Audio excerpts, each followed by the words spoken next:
Welcome to SFG Top Performance. Today with us we have Charles and Jason. Then we have a guest speaker from WinField United, Kevin Seward. Today we're going to talk about the value-added products that you can add to the post applications. Jason is going to talk about how this rainfall has affected crop growth and herbicide usage, and Charles is going to give us an update on equipment for this next 2 or 3 weeks. Kevin, would you like to go ahead and get started on some of the extra products we can use this season? Yes, Derrick. Thanks for inviting us to ride along on this version of Top Performance. I'm getting quite a few questions out in the country about stacking nutrients as we go into the growing season. We've been through a period of low prices where we didn't get as much value out of multiple ingredients in the tank mix as we would like. And with the change in commodity prices, it's adding some additional value in what we can do to add products into our tank mix.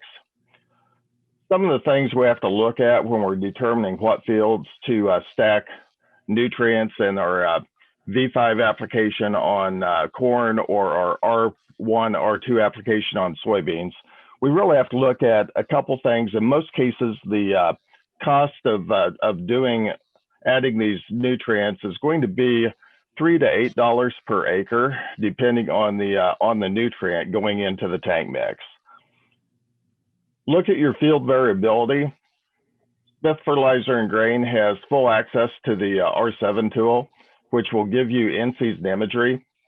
When the field looks really good, it's when you're going to get the most value out of adding additional nutrients. Typically, if a field has a lot of variability, you're going to have some additional, less of a return as you look at stacking nutrients. Then look at your nutrient profile of what you have in place and what you've already applied to the field. Most of the nutrients you'll add in season are micronutrients, so you have to look at how those nutrients are going to come together in your tank mix and stimulate uptake of the nutrients you've already applied. Then look at your hybrid that you've planted.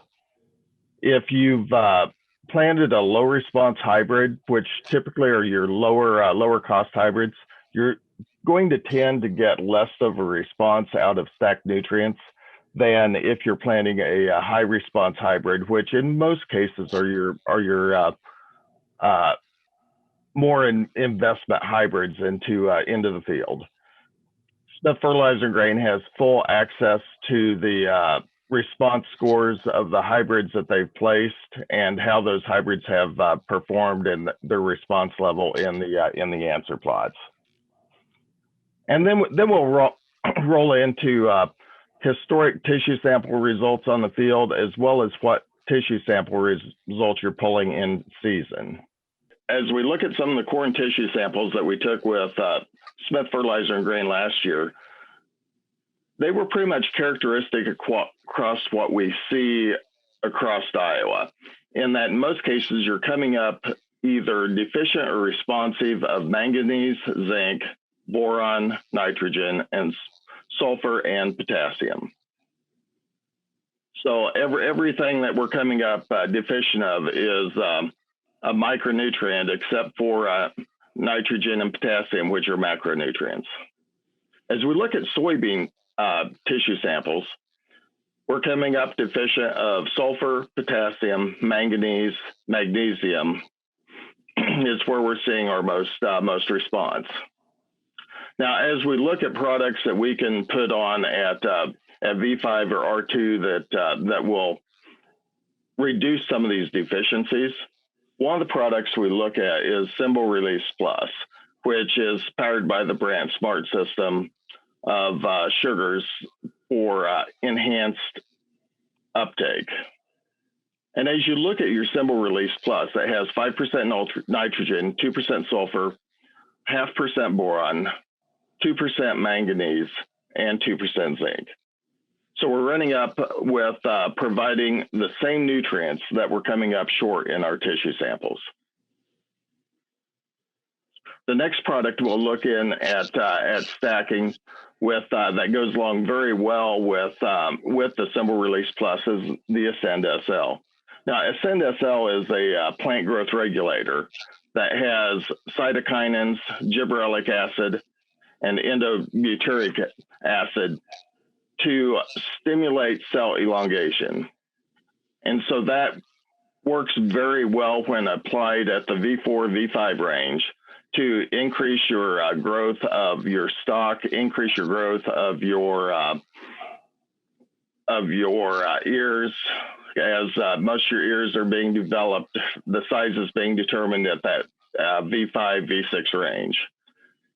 So it adds on to what you're doing with the micronutrients and very much enhances what goes on with your micronutrients. Then the next product we'll look at quite a bit as we roll through adding additional nutrients is the SRN25B or the Gradual N25B, which is a slow release nitrogen product. One of the things we're seeing this year as we look out in the fields, it's been wet and cloudy almost the entire time since crop's been planted. And we see a lot of crop that's looking a little bit pale. That additional shot of nitrogen is going to enhance what goes on within the plant and stimulate additional growth. So we want the roots of the growing plants to be very similar to where our nitrogen is sitting in the soil profile. And of course, with the rain, our nitrogen and boron will move deeper with the water and the water solution. So a little shot of 2 to 3 gallons of slow release nitrogen will a lot of times give that additional growth that we're looking for to keep the roots going with the nitrogen and the soil profile to optimize yield. In most cases, with each of these treatments, you have a yield potential increase of 3 to 5 bushel with corn, maybe more in the optimum environment, and 1 to 3 bushel with soybeans. So when we have corn trading above $5 and soybeans trading above $13, it gives some real opportunities for enhanced revenue as we look at where we're going with this crop season and what we're trying to gain from a yield and profit potential. So some good options this year as we go into the end of the season. And Derrick will talk a little bit about the field forecasting tool and how that ties in with stacking nutrients to make you give you the best information to get the most out of your crop investment. Thank you, Kevin. One quick question I had for you, kind of for the guys listening. If in your experience, what has been the next step that first-time users take? I mean, it's hard to jump wholeheartedly into all 3 products at the same time. In your experience around Iowa, what has been, after they figure out NPK, sulfur, what's the next step for a new grower to use these products? Of course, the first thing you always want to look at is what's going on in your tank mix, and what is compatible within your tank mix. So anytime you're using a new product in that tank mix, it's best to do a jar test kit and do a jar test on compatibility. We found that the Symbol Release Plus is compatible in almost every tank mix. Be sure you never put raw ingredients together at once. Always have your tank half full before you start putting in ingredients, and be careful with your mixing order to get full compatibility in the tank mix. As far as the success rate on Symbol Release Plus, we typically see a 70 to 75% win rate as far as yield advantage of that product going into tank mix. So that's always the first product we look at. Then the second product is typically going to be the gradual end, depending on what the field looks like. And then the third product is the Ascend SL. Yeah, thank you. Jason, do you want to talk about how this weather has affected the herbicides this year and kind of overall crop progress in your area? Sure would. The last time we got together in a podcast, we talked about our dry weather and needing a little moisture to activate these chemicals. And we have had that moisture now. All the chemicals, we've had enough rain to activate every mode of chemistry we have. So I think all the chemicals are fully activated now. I took a drive yesterday because I wanted to look at some of our earlier sprayed fields to see how they were working and what we were getting. And after some of this moisture and after a little bit of warm weather, and I was really surprised that most of the broadleaves died very well, and most of the chemicals look pretty good. There's a little bit of escaped grass on the edges of some fields where it was cool, and the Roundup type products, probably it was a little too cool maybe for them to work as good as they should. But for the most part, it looks like the pre-emergent chemicals are working very well, because I've seen very few newly emerged weeds. There were a few that probably emerged right before we got the rain, but as far as newly emerged weeds, I seen none. So I'd say that our pre-chemicals are working very well at this point. So we did get our timely rain that we were talking about last time that we were needing. So things look very good there. And the corn is starting to explode. You can just see that it's starting to turn green. When I was there yesterday, there was a little bit of sun for the first time in a while, and you could tell it was just ready to grow, because it looked really good. And that's, and at this point, it's kind of hard to believe, we have that little plant there that we're that close to post, but it's time we start thinking about adding some of these value products to our post applications, because 2 weeks away or 3 weeks, we're going to have to be doing these post applications to keep our weeds and keep a residual down, and so we can maintain control of our fields and keep them clean. So, I know it's, like I said, it's hard to believe it's that soon, but we've had a slow period. As soon as we get some heat, this corn's ready to grow, and I think all the nutrients are there and ready, and everything's set for a little bit of sun, and we're going to have a completely different plant in 2 weeks. So we need to be ready to do these post applications in both corn and soybeans. So we need to have our plans put together for anything we're going to add to these mixes, because it's going to be time to go. And also, what's that? It's going to be time to put side dress nitrogen on, whether it be actual urea or a product such as SRN. We're coming into that time frame where it's time to make up our minds what we're going to use and get these fields. I know that corn's not near the V4 or 5, but it won't be long. We'll be ready to do the tissue samples. It's time to plan for them and have everything ready. So we're ready to optimize every dollar we can in our fields and have something in place before the minute it's time to do it. So with that, we have a lot of equipment to do all this. Charles, can you talk a little about the equipment and how we're coming along here at Smith Fertilizer and Grain? You bet.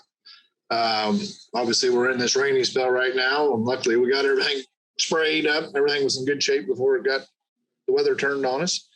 But the side dresser applicators, or the liquid side dressers, are all ready to go. They were going to start this week if weather permitted, but looks like it'll maybe be next week. But the dry spreader got skinny tires on it. It's ready to go. We got three of the post sprayers got the skinny tires on. Waiting for it to, we think we're going to be ready to spray some post beans when it does dry up, or early post beans. But outside of that, everything's ready to roll. We got products in, foliar products in, ready for spraying. Also, the toolbars, we're in the process of going through equipment, fixing things and getting things under a roof, get it out of the sun for the summer, get ready for next year. Well, that sounds good. As we bring all this together, what I've been working on the last week or so is getting all the field forecasting tool information in. And really, this is the time of year that we really utilize that. We make sure we have all the fertility information in, know the emergence dates, know what hybrids, and now we can really look at, what does the model say? How can it help us? What can we do to better the crop out in the field? And right now, as models looking during this rainy spell, it's talking like we're going to need some nitrogen. We're going to be leaching some. We're going to be losing some of the nitrogen that we put on. It started off dry this year, so nitrogen wasn't moving through the profile. But now that we keep getting this wet weather, I mean, there's a potential that corn could take it up, but you might need a little extra shot. And right now, what the model's saying is that during this wet weather, we're gonna need some more nitrogen. So it's something to look at for this side dress time here in the next 2 to 3 weeks. We have that field forecasting tool that can show you the best return on investment for your nitrogen applications. Scouting has also started here in this last 2 weeks, and we've been looking at mostly corn and soybean emergence, starting to do the stand counts, making sure there's no issues that need replanted, that sort of thing. But one interesting thing we have found is we found some wireworms in a cornfield here about a week ago. Nothing too bad, just in an isolated little pocket, but we dug up 5 plants in the area and there were 3 wireworms on it. So it was something to keep an eye on, but as you go through the rest of the field, if they're not in the rest of the field, it's not near as big a concern. But that was something that I haven't seen in a number of years. So with that dry weather, we sometimes have some more potential for insects. Now that we've had about 4 or 5 days worth of rain, I'm not as concerned about the insect pressure, but it's definitely something to look at, and we can find those out as we have scouts out looking at fields every day. So that's what we've been seeing out in the field this year. Does anyone have any other further comments or questions for Kevin? Or Kevin, do you have any other last comments for us? Thanks, Derrick. I appreciate being on here. The Smith Fertilizer and Grain agronomists have all the resources available to really guide you as far as on what fields that stacking nutrients makes sense, and in some fields it will not make sense, and so you prioritize what ingredients you want to put in the tank mix to optimize your return. So be sure to lean on your professional agronomist at Smith Fertilizer and Grain. Thank you, and thank you everyone for tuning in to SFG Top Performance this week. We're going to start getting busy on post spraying and nitrogen applications. So if you have any questions, feel free to reach out to all of us at Smith Fertilizer and Grain, and we'll see you again in 2 weeks. Thank you.